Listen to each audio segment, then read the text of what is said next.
আলহামদুলিল্লাহ, সমস্ত প্রশংসা সেই মহান রব্বুল ইজ্জাতের দরবারে, যে মহান রব্বুল ইজ্জাত আমাদেরকে যাচাই করিয়া বাছাই করিয়া পছন্দ করিয়া আজকে জালিসুর রহমান বেহেশতের বাগানে আসার জন্য বসার জন্য তৌফিক দান করলেন।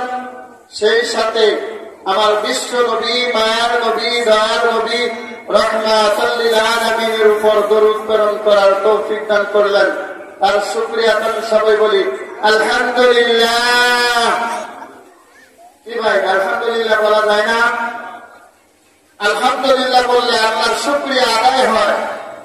আল্লাহর শুকরিয়া আদায় করলে আল্লাহ খুশি হন।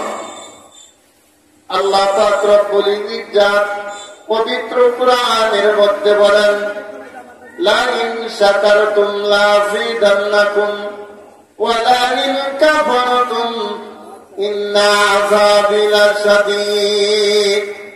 ও দুনিয়ার মানুষ, ও আমার গোলামেরা, ও পুরুষেরা, ও নারীরা, ও যুবকেরা, ও বুড়োরা, তোমরা শুনে দাও। দুনিয়ার কোন গোলাম যখন আমি আল্লাহর শুকরিয়া আদায় করে আমি আল্লাহ খুশি হয়ে যাই, আমি আল্লাহ তার উপর সন্তুষ্ট হয়ে যাই, আমি আল্লাহ তার উপর রাজি হয়ে যাই, আর আমি আল্লাহ খুশি হয়ে ওই বান্দার নিয়ামত গুলা বাড়াইয়া দিতে থাকি। বলেন সুবহানাল্লাহ। আর নিয়ামত পাইয়া যে নিয়ামতের না শুকর করে, তার নিয়ামতকে আল্লাহ তাআলা কালিয়া নয়, শুধু কালিয়া নয় না, ইন্না আযাবি লাশাদীদ, কঠিন আযাব দ্বারা গ্রেফতার করেন। ও আল্লাহ গোলাম, আল্লাহ পাক রব্বুল ইজ্জাত আমাদেরকে দুনিয়াতে মানুষ হিসেবে পাঠাইছে, এটা সবচাইতে বড় নিয়ামত। ঠিক কিনা বলে? মানুষ না বানায় আল্লাহ তাআলা অন্য কিছু বানাইতে পারতেন। জংলা, বাঘ, ভাল্লুক, শিয়াল, কুকুর, ভেড়া, মহিষ বানাইতে পারতেন না? পারতেন না? পারতেন। আল্লাহ তাআলা নিয়ামত দান করলেন, আমাদেরকে মানুষ বানাইলেন। আল্লাহ তাআলা চারটা জিনিসের কসম খেয়ে বলেন, ও দুনিয়ার মানুষ, তোরে যে মানুষ বানাইলাম, আমি আল্লাহ তোরে সাধারণ মর্যাদা দেই নাই। আল্লাহ বলেন, ওয়াত্তিন ওয়াযাইতুন ওয়া তুরি সিনিন ওয়া হাদাল বালাদিল আমিন। তিন এবং জাইতুনের কসমকে আমি আল্লাহ পাক রব্বুল ইজ্জাত বলতেছি। ওয়া তুরি সিনিন, সিনাই পর্বতের কসমকে আমি আল্লাহ বলতেছি। ওয়া হাদাল বালাদিল আমিন, এবং পবিত্র মক্কা নগরীর কসমকে বলতেছি। বান্দা শুনে নাও, লাকাদ খালাকনাল ইনসানা ফি আহসানি তাকওয়িম। আল্লাহু আকবার। আল্লাহ তাআলা আমাদেরকে সবচেয়ে দামি সৃষ্টির মানুষ বানাইছেন। সুবহানাল্লাহ। আল্লাহ বললেন, ও মানুষ, তোমারে দুনিয়াতে পাঠাইয়া আমি একটা কাজ দিয়ে দিলাম। তোমার প্রভু বর্ণনা করে, ওয়াকাদা রাব্বুকা আল্লা তা'বুদু ইল্লা ইয়্যাহু। তোমার প্রভু বর্ণনা করে, ও দুনিয়ার মানুষ, একমাত্র তোমার প্রভুর ইবাদত করো। আর কারো ইবাদত করা যাবে না, আর কারো দাসত্ব করা যাবে না, আর কারো হুকুম পালন করা যাবে না, আর কারো নিকট মাথা নত করা যাবে না, সিজদা করা যাবে না। ঠিক কিনা বলেন?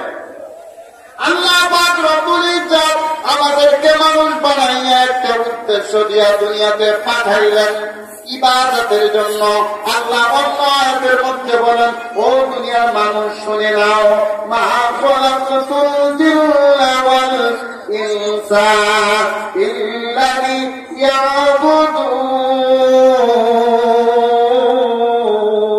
الله أكبر আল্লাহ পাক রব্বুল ইজ্জত আমার মাওলা আমার পরওয়ারদিগার আমার মাবুদ বলেন এই দুনিয়ার জগতে মানুষ এবং জিন জাতিকে কেবলমাত্র আমি আল্লাহ পাক রব্বুল ইজ্জত আমার ইবাদত করার জন্য সৃষ্টি করেছি।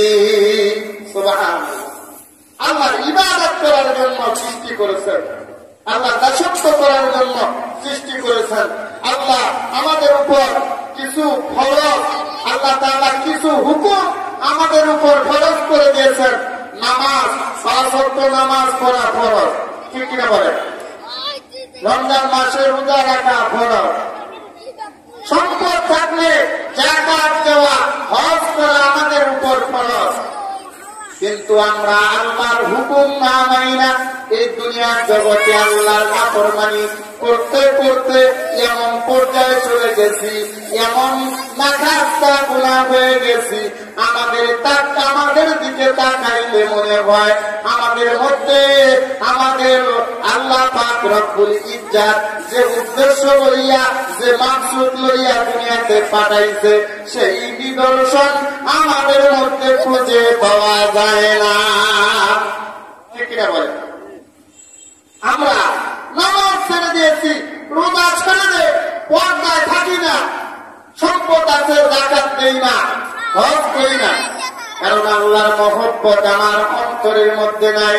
আমি আপনি এখনো ইমানদার হইতে পারি নাই, পরহেজগার হইতে পারি নাই, আল্লাহর আশিক হইতে পারি নাই। আল্লাহ পাক রব্বুল ইজ্জত অন্য এক আয়াতের মধ্যে বলেন ওয়াল্লাযীনা আমানু আসাদ্দু হুব্বান লিল্লাহ। সুবহানাল্লাহ। যারা ইমানদার, যারা পরহেজগার, যারা জান্নাতের মেহমান, তারা আল্লাহকেই বেশি ভালোবাসে। আল্লাহ পাক রব্বুল ইজ্জত কুরআনের মধ্যে বর্ণনা করেছেন, ও নবী গো আপনি জানায় দিন, আমি আল্লাহকে যদি ভালোবাসতে চাই, তারা যেন আপনি নবীকে মহব্বত করে, আপনি নবীর আদর্শ অনুসরণ করে, আপনি নবীর কথা মতো জিন্দেগি চালনা করে। আমার নবী এমন নবী যে নবীকে সৃষ্টি না করলে এই জগতে কোনো কিছুই সৃষ্টি হইত না, ঠিক কিনা বলেন? ইমামুল আউয়ালিন ওয়াল আখিরিন বাহরে সাদকা রাহমাতাল লিল আলামিন সাইয়্যিদুল কাউনাইন কুতুবুল মুরসালিন আখির আবদ বুদ ফকরুল আউয়ালিন সুবহানাল্লাহ রাহমাতাল লিল আলামিন মসজিদে উশদু হামারা ইয়ে জমিন। আল্লাহ পাক রব্বুল ইজ্জত কুরআনের মধ্যে আরেক আয়াতের মধ্যে বলে দিলেন, ও নবী গো আপনি সাধারণ কোন নবী নয়, আপনি সাধারণ কোন মানুষ নয়। ওয়া মা আরসালনাকা ইল্লা রাহমাতাল লিল আলামিন। আল্লাহু আকবার। আপনি হচ্ছেন এই বিশ্ব জগতের জন্য আদর্শ মডেল। আপনার মডেল অনুযায়ী দুনিয়াতে তারা জিন্দেগি চালনা করবে, আপনার আদর্শ অনুযায়ী আপনার এই যে কাজ, আপনার যে আমল, আপনার যে জিন্দেগি, আপনার যে জীবনী, এই জীবনী ফলো কইরা তারা জীবন বাস্তবায়িত করবে, আমি আল্লাহ তাদের জান্নাতের মেহমান বানায় দিব। সুবহানাল্লাহ। আপনি নবীর আদর্শ দ্বারা ফলো করবে, আপনি নবীকে যারা মহব্বত করবে, আপনি নবীর কথা যারা মানবে, তাদের নাম দিয়া দিলাম আমি আল্লাহ মুত্তাকি, পরহেজগার, ইমানদার। একটা ইমানদার, একটা পরহেজগার, একটা আল্লাহওয়ালা বান্দার যখন মৃত্যুর সময় হয়ে যাবে রে বাবা, আমি আয়াত তিলাওয়াত করেছি, কুল্লু নাফসিন যায়িকাতুল মাউত সুম্মা ইলাইনা তুরজাউন।